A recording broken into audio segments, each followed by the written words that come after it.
मानै सबै मात्र चाहिँ हदसम्म सारा संसार हात पार्ने उन्न मनमा छैन धन मानै सबै मात्र चाहिँ हदसम्म सारा संसार हात पार्ने उन्न मनमा छैन गोर्खा भनी यसकै पछि लागिरहन्छौ किन गोर्खा भनी यसकै पछि लागिरहन्छौ किन कृष्णले यदि ग्रहण गरे पाउँछौ साँचो शान्ति आनन्द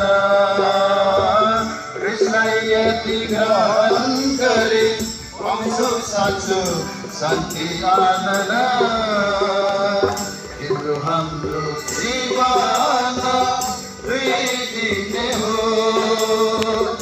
आज त जीवित छौ भोलि के हुने हो तिम्रो हाम्रो जीवन दुई दिने हो आज त जीवित छौ भोलि के हुने हो छैन भरोसा छैन ठेगाना छैन भरोसा छैन ठेगाना चिप्लिन्छ है आज नै मुक्तिलाई पाइहालन आज नै यसु कहाँ आइहालन तिम्रो हाम्रो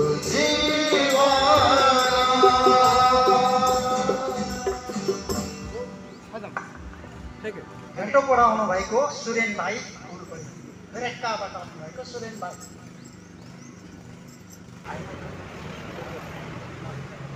दाजुहरू हो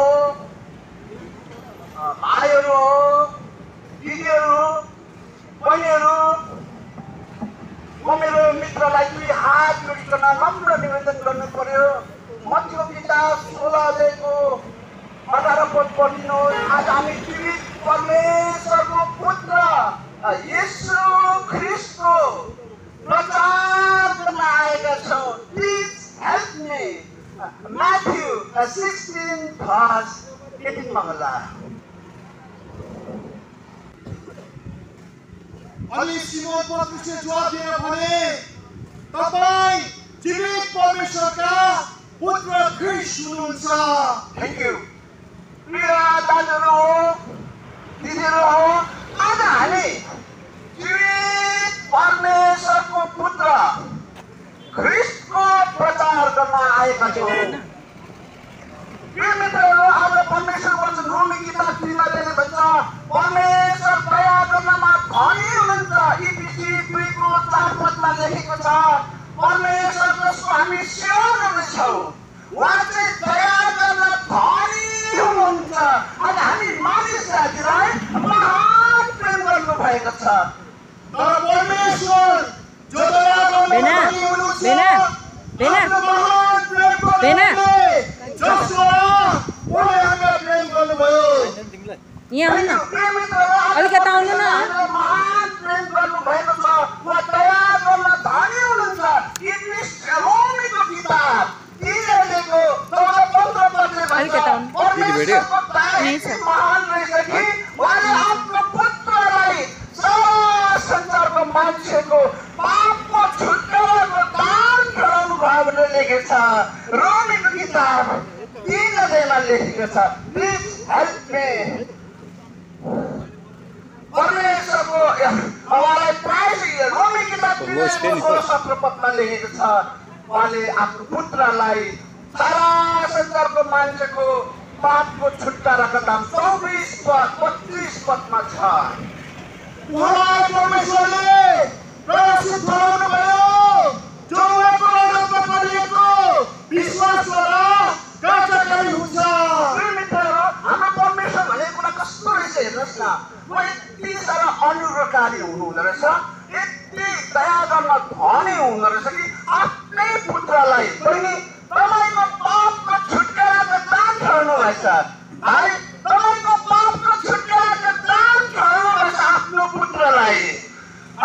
यीशु मसीह हिब्रू किताब 2:2ले भन्छ सारा संसारको मान्छेको पापको छुटकाराको दान दिन आउनु भए उहाँ स्वर्गदूतको रूप धारण गर्नु भएन तर अब्राहमको सन्तानको रूप लिएर मानवमा जन्म लिएर आउनु भयो।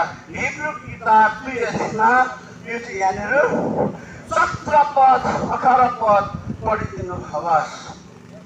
यसकारण मानिसहरूका पापहरूको प्रायश्चित गर्नलाई परमेश्वरसँग सम्बन्ध राख्ने कुराहरूमा दयालु र विश्वासयोग्य महापुजारी हुनका निम्ति उहाँ सबै कुरामा आफ्ना भाइहरू समान हुनु परेको थियो।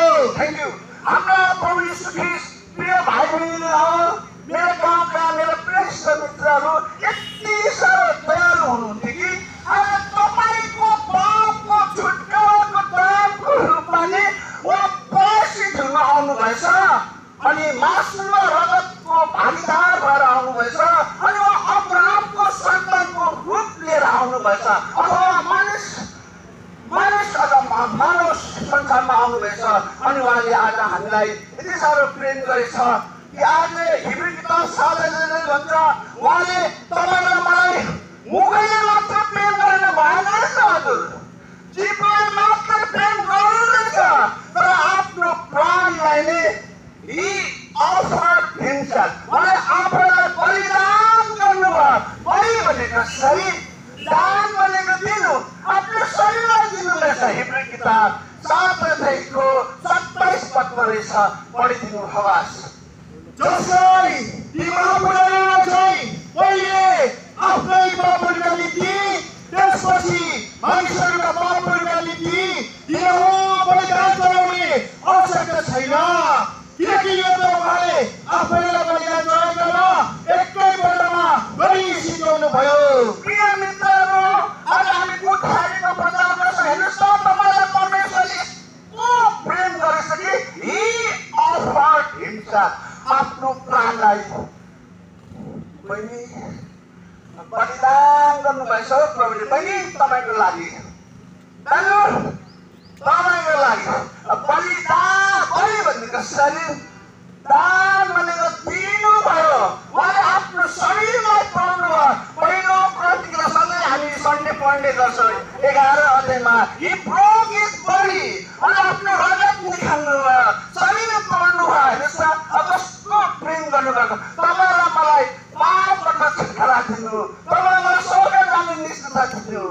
रोमीको क्या पहिलो कृति 11 अध्याय भन्छ हरेक वर्ष नै उहाँले आफ्नो शरीर तोड्नुभयो। 23, 24, 25 पदमा किनकि यो कुरा मैले प्रभुबाट पाएँ जो मैले तिमीहरूको हातमा सुम्पी पनि दिए, अर्थात् प्रभु यीशुले जुन रात पक्राउ पर्नुभयो त्यही रात रोटी लिनुभयो र धन्यवाद दिएर त्यसलाई बाँच्नुभयो र भन्नुभयो देऊ खाऊ, यो मेरो शरीर हो जो तिमीहरूका निम्ति तोडिएको छ, मेरो सम्झनामा यो गर। प्रिय मित्रहरू, आज प्रभु यीशु मसीहले तपाईँ र मेरो लागि आफ्नो शरीर तोड्नुभयो, उहाँले आफूलाई बलिदान गर्नुभयो।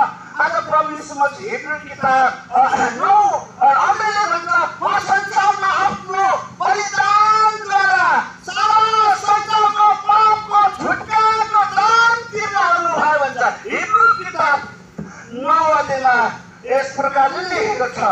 9 अध्यायमा मलाई सहायता गर्नुहोस्। म आफ्नो बलिदानद्वारा तपाईँ र मेरो पापको छुटकाराको निम्ति बलिदान हुनु आउनुभयो। 9 अध्यायको यहाँनिर लेखेको छ, मलाई सहायता 26 पदमा रहेछ। नत्र त उहाँले संसारको उत्पत्तिदेखि बारम्बार दुःख भोग्नु पर्ने थियो, तर अब यस युगको अन्तमा आफ्नै बलिदानद्वारा पाप हटाउनलाई उहाँ एकपल्ट देखा पर्नु भएको थियो। प्रिय मित्र, आज हामीले कस्तो प्रभुलाई पाएछौँ, हामीले कस्तो प्रभुलाई पाएछ कि उहाँले आफ्नो बलिदानद्वारा सारा संसारको मान्छेको पापको छुटकाराको दान दिन संसारमा आउनुभएछ। Are you hearing, my dear brothers and sisters? Hebrew किताब 13 अध्यायले भन्छ उहाँले आफ्नो रगतले बहिनी तपाईँलाई पवित्र बनाउनका लागि मूल ढोका बाहिर उहाँले दुःख भोग्नुभयो भन्छ। प्रभुलाई दुःख भोग्नु ध्यान हुनुहुन्छ दाजु कतिको ध्यान हुनुहुन्छ मेरो प्रिय मित्रहरू कतिको ध्यान हुनुहुन्छ वचनले भन्छ तपाईलाई पवित्र बनाउनु प्रभु यीशु मसीहले मूल ढोका बाहिर दुःख भोग्नुमा तेरा पद यसै कारण आऊ हामी पनि उहाँको निन्दा बोकेर छाउनी बाहिर उहाँ कहाँ जाऊ। यसै कारण यीशुले पनि आफ्नो रगतद्वारा मानिसहरूलाई पवित्र पार्नका निम्ति मूल ढोका बाहिर दुःख भोग्नुभयो। तपाईलाई पवित्र बनाउनु दाजु तपाईलाई पवित्र बनाउनु प्रभुले यरुशलेमदेखि बाहिर गोलगोथा भन्ने ठाउँमा दुःख भोग्नु भएछ। दुःख भोग्नु हिब्रू किताब रोमस पाउलले भन्छ कि यस्तो दुःख भयो कि रगत बगाउनु भयो। हेर्नुहोस् न बहिनी तपाईलाई पवित्र बनाउनु पर्ने रगत बगाउनु भयो। दाजु तपाईलाई पवित्र बनाउनु पर्ने रगत बगाउनु भयो। तपाईँ कसरी सेवा गर्नुहुँदैछ? Please help me. 4 पद 5 पद 3 पद 4 पद पढिदिनुहोस्। Please help me. जसले आफ्नो विरुद्धमा पापीहरूको यस्तो विरोध सहनुभयो उहाँलाई विचार गर कि थकित नहौ र आफ्ना मनहरूमा हताश नहौ। अहिलेसम्म तिमीहरूले पापको विरोधमा लडाइँ गर्दै रगत बगुन्जेल सामना गरेका छैनौ। मित्रहरू शरीरमा दुःख भएर आत्मामा हामी आनन्दित छौँ किनभने तपाईँ र मलाई नै हेर्नुहोस् न पवित्र बनाउनु प्रभुले भन्दैछ यहाँ रगत बगाउनु भयो। बहिनी तपाईँलाई पवित्र गर्नु प्रभुले रगत बगाउनु भयो कि तपाईँलाई पवित्र बनाउनु प्रभुले रगत बगाउनु भयो। अहिलेसम्म तपाईँ र मैले रगत बगाउँदै दुःख भएका छैनौँ भन्छ। उहाँले आफ्नो शरीरलाई छोड्नु भयो। आज प्रभुले हामीलाई यति ठुलो महान प्रेम गरेको हुनाले उहाँले पनि हिब्रू किताब 9 अध्यायले भन्छ त्यति बेलाका महापुरोहितले अर्काको रगत लिएर महापवित्र स्थानमा जान्थ्यो। पोपको रगत लिएर जान्थ्यो। आफ्नै रगतले दिँदैन थियो। साराको रगत लिएर उहाँहरू महापवित्र स्थानमा जान्थे त्यति बेलाका महापुजारीहरूले। तर प्रभु यीशु मसीहले आफैलाई बलिदान गर्नुभयो। आफ्नै रगत लिएर महापवित्र स्थान पहिलो स्वर्गीय स्थान तेस्रो स्वर्गीय स्थान स्वर्गभित्रै पस्नुभयो।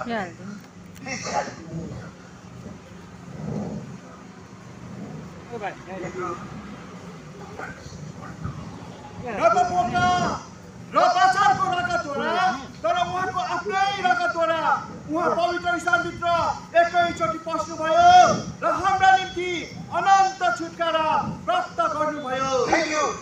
कस्तो प्रभु पाएछौँ बहिनी हामीले फेरि कस्तो प्रभु पाएछौँ हामीले दाजु कस्तो प्रभु पाएछौँ। आफैलाई बलिदान गर्नुभएछ अनि आफ्नै रगत लिएर महापवित्र स्थान स्वर्गभित्रै पस्नुभएछ। मुनिपट्टि प्रकाश पाउलले भन्छ कि म त स्वर्गभित्रै 24:9 स्वर्गभित्रै पस्नुभएछु किनकि ख्रिस्ट हातले बनाएका पवित्र स्थानहरूभित्र पस्नु भएन जो वास्तविक पवित्र स्थानहरूका प्रतिरूप हुन् तर स्वर्गभित्र नै पस्नुभयो। अब परमेश्वरका सामु हाम्रा निम्ति देखा पर्नलाई तपाईँको निम्ति देखा पर्नलाई प्रभु स्वर्गभित्रै पस्नु भएछ। कस्तो प्रभु रहेछ हेर्नुहोस् न। अनि यो प्रभुको रगतले भन्छ 10 अध्यायको 10 पदले भन्छ प्रभुको रगतले आज हामी पवित्र पारिएका छौँ। फर्स्ट त्यही इच्छाद्वारा यीशु ख्रिस्टको शरीरको एकैचोटिको बलिदानद्वारा हामी पवित्र पारिएका छौँ। 14 पनि पढ्नुहोस्। प्रभुको रगतले हामी पवित्र भए। फर्स्ट 14 पढ्नुहोस्। किनकि एउटै बलिदानद्वारा उहाँले पवित्र पारिएकाहरूलाई सदाका निम्ति सिद्ध पार्नु भएको छ। हामीले स्वर्ग जाने सिद्धता पाएछौँ। प्रभुको रगतले फर्स्ट पवित्र, सेकेन्ड प्रभुको रगतले सिद्ध। Now you are qualified to enter heaven. अनि यही कुरा पाएर प्रभु दास पाउले भन्छ मैले सबै कुराहरू छोडे हौ। 19 पद यीशुको रगतद्वारा नि महापवित्र स्वर्गमा पुग्ने समस्त सम्पूर्ण निश्चयताको धन पाए हजुर र उहाँले सारा थोक फेरेर प्रभु सेवा गरे 19 पद यसकारण भाइहरू हो यसुको रगतद्वारा महापवित्र स्थानभित्र प्रवेश गर्ने हिम्मत प्राप्त भएको हुनाले प्रेमित आज मलाई स्वर्ग जाने समग्र सम्पूर्ण निश्चयताको धन दिन प्रभु यीशु मसीह आज गुड फ्राइडेको दिन बलिदान भन्नुभएछ धन्यवाद प्रभुले आशीष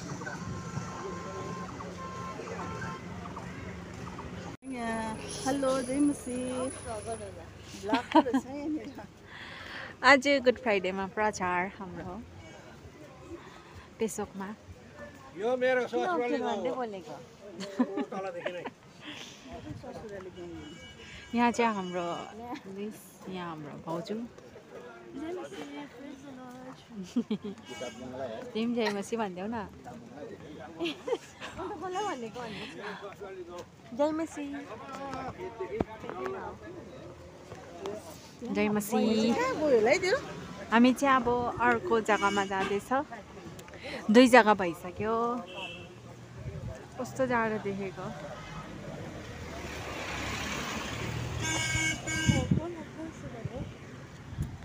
दाँत मात्रै देखाएर के गर्यो भया भिडियो गर्नु बिर्सेर त एङ्गलहरू पनि बिर्सिन्छ कहाँदेखिको तिमीलाई उयो भएको बनाउनु मलाई आफै इन्सपायर्ड भएको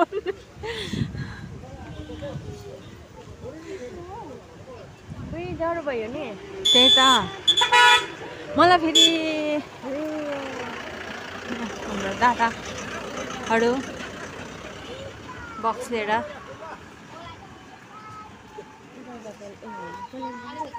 सिफालाई त गरम भइरहेको होला है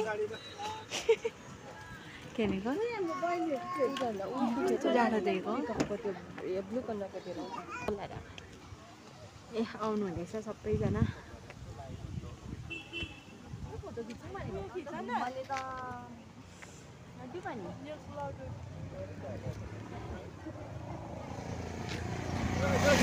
हुन्छ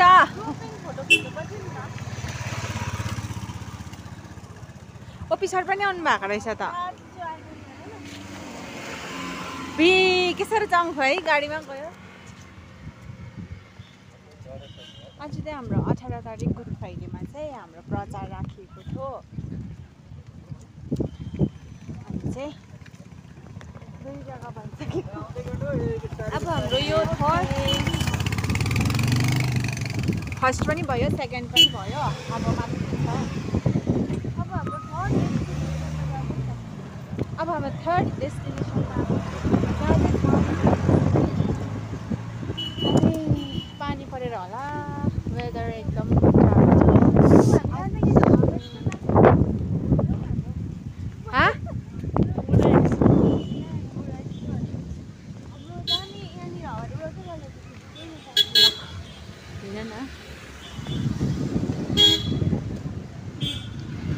अब त्यहाँ माथि पुगेर भेटौँ होला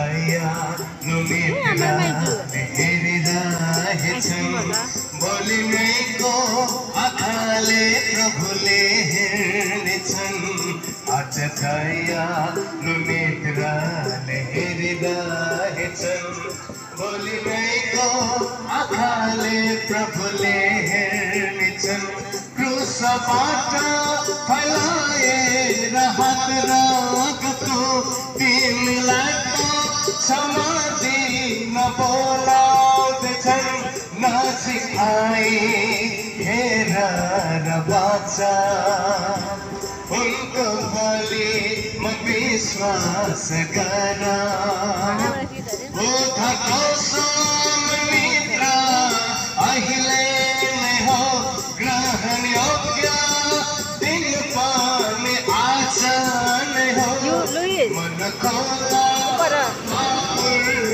आज मन खोला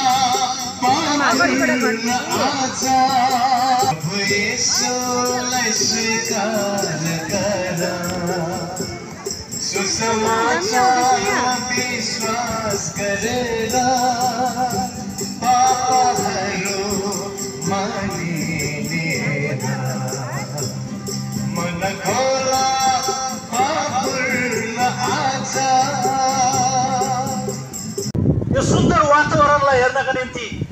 चारै जग्गाबाट मानिसहरू पनि आइरहेको छ। हामी पनि यहाँ आएका छौँ। अनि यो हावालाई बनाउने, अनि यो ठाउँलाई बनाउने, यो सुन्दर जग्गालाई सृष्टि गर्ने परमेश्वरको सुसमाचार लिएर तपाईँहरूको अगाडि हामी आएका छौँ। आज गुड फ्राइडे अथवा भनौँ असल शुक्रबार, असल दिनमा असल खबर लिएर हामी यहाँ उपस्थित छौँ। मलाई भाइले पढिदिनुहुन्छ रोमी 10:15 पदलाई पढिदिनुहोस्। यो चाहिँ एउटा अपर्च्युनिटी हो, एउटा सौभाग्य हो, एउटा मौका हो तपाईँले मलाई दिएको छ। असल खबर लिएर असल दिनमा, असल शुक्रबारको दिन असल खबर लिएर तपाईँहरूको अगाडि हामी उपस्थित छौँ। अनि उनीहरू पठाइँदैन भने उनीहरूले कसरी प्रचार गर्लान् त? जसरी लेखिएको छ शान्तिको सुसमाचार गोस्पेल अफ पीस प्रचार गर्ने असल कुराहरूमा शुभ समाचार ल्याउनेहरूका पाउ कति सुन्दर। यो चाहिँ शुभ समाचार भनिकन परमेश्वरको वचनले बताउँदछ।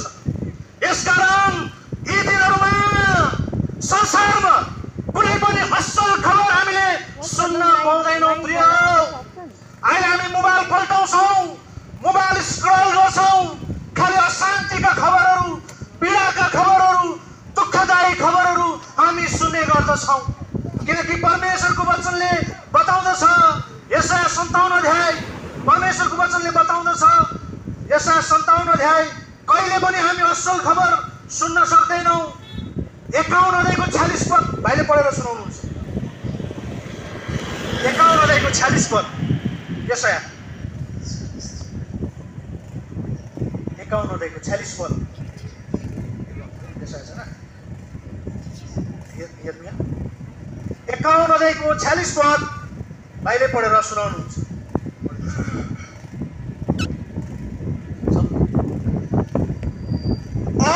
न त कहीँ देशमा सुनिने समाचारले गर्दा तिमीहरूको हृदय हताश हुन्छन् कि र तिमीहरू भयभीत हुन्छौ कि किनकि 1 वर्षमा एउटा समाचार मचिनेछ र त्यसपछि अर्को वर्षमा अर्को समाचार चल्नेछ अनि देशमा अत्याचार हुनेछ एउटा शासकको विरोधमा अर्को शासक। देशमा आज यस्तो छ, यो वर्ष एउटा समाचार सुनिन्छ, अर्को वर्ष अर्को समाचार सुनिन्छ। हामी भयभीत छौँ, संसार भयभीत भएको छ, डर र त्रासले भरिएको छ, किनकि कहिले पनि हामीले असल खबर सुनिरहेका छैनौँ। यसकारण यी दिनमा आजको दिन तपाईँहरूको अगाडि हामी असल खबर, शुभ समाचार अथवा प्रभु येशू ख्रीष्टको सुसमाचार लिएर हामी आएका छौँ। भित्र भएको पापले मार भन्दो रहेछ, भित्र भएको पापले झगडा गर भन्दो रहेछ, भित्र भएको पापले मर भन्दो रहेछ, भित्र भएको पापले अशान्ति गर भन्दो रहेछ। हामीले गरेको होइन रहेछ।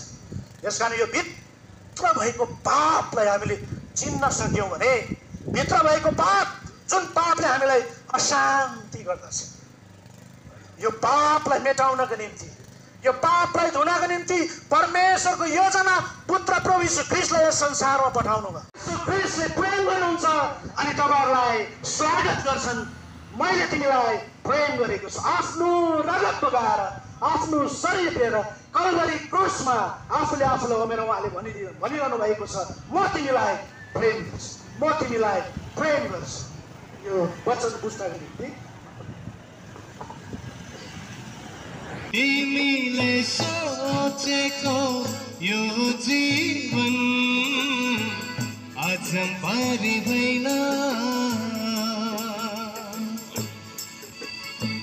कहाँ अनि कसरी पाइन्छ अचम्भरी जीवन भने खोजी हिँडे डाँडा काँडा ओडा गुफा पानी कहाँ अनि कसरी पाइन्छ अचम्बरी जीवन भने खोजे हिँडे डाँडा काँडा ओडा गुफा पानी अनन्तको जीवन पाए ख्रीष्ट यीशुमा विश्वास गरे अनन्तको जीवन पाए ख्रीष्ट यीशुमा विश्वास गरे आनन्दले उत्प्रोत्छ मन जिउँछु म त मृत्यु परे आनन्दले उत्प्रोत्छ मन जिउँछु म त मृत्यु परे तिमीले सोचेको यो जीवन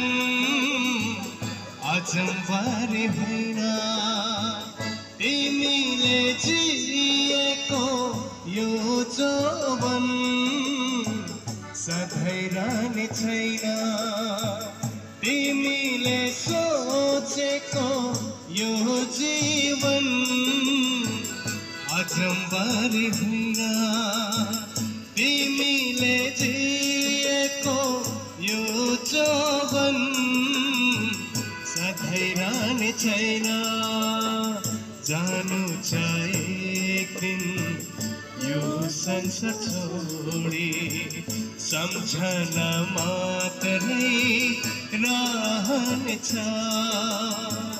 जानु छ एक दिन यो संसार छोडी सम्झना मात्रै रहनेछ तिमीले सोचेको यो जीवन अचम्बरी होइन